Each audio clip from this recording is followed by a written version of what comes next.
Every day, satellites and rocket stages burn up in our atmosphere. We've always assumed this was safe, a clean way to dispose of space junk. But new research suggests we might be conducting an uncontrolled experiment on our own planet, and the results are alarming. To understand the problem, we need to look at what's changed. For decades, we launched satellites one at a time, carefully planned missions that would last years or even decades in orbit. But in the past 5 years, everything has changed. Companies like SpaceX, OneWeb, and Amazon are racing to deploy mega constellations, networks of thousands of small satellites designed to provide global internet coverage. SpaceX has launched over 6,000 Starlink satellites, with plans for up to 42,000 more. These satellites orbit at lower altitudes, which means they experience more atmospheric drag and have shorter lifespans, typically just 5 to 7 years. When their mission ends, they're deliberately deorbited, burning up completely as they plunge through the atmosphere. It sounds clean, even elegant. But here's what we're learning. It's anything but. Recent research presented at scientific conferences in Golden, Colorado, has revealed something troubling. When spacecraft and rocket stages re-enter the atmosphere at hypersonic speeds, we're talking 17,000 miles per hour, they don't just disappear, they vaporize, releasing a cocktail of metals directly into the upper atmosphere.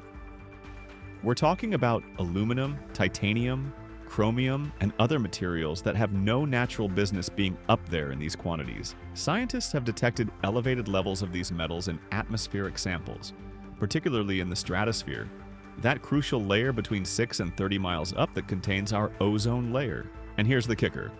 Unlike natural meteors, which are mostly rock and iron, spacecraft are engineered objects made from exotic alloys, specifically designed not to exist in nature.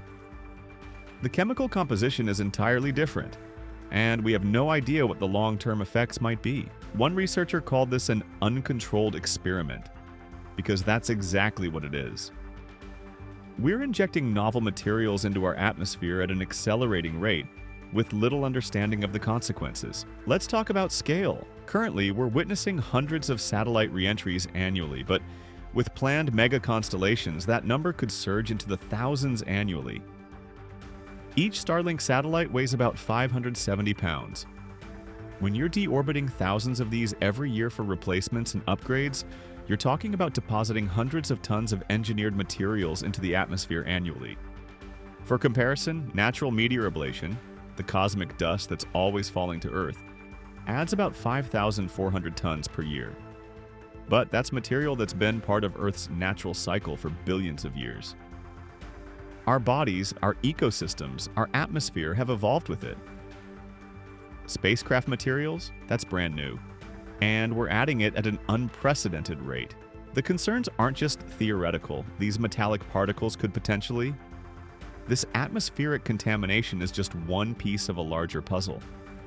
The mega constellation boom is also dramatically increasing the risk of collisions in orbit, potentially triggering a cascade of debris known as Kessler syndrome, which could render certain orbital zones unusable for decades. Additionally, there's a risk that larger pieces may survive re-entry. Not everything burns up completely. Parts of rocket stages, dead satellites, and other debris regularly crash to Earth. Most land harmlessly in oceans or remote areas. But as the volume increases, so does the statistical probability of a dangerous impact. The irony is bitter. We're building these constellations to connect humanity, to bridge the digital divide, to enable global communication.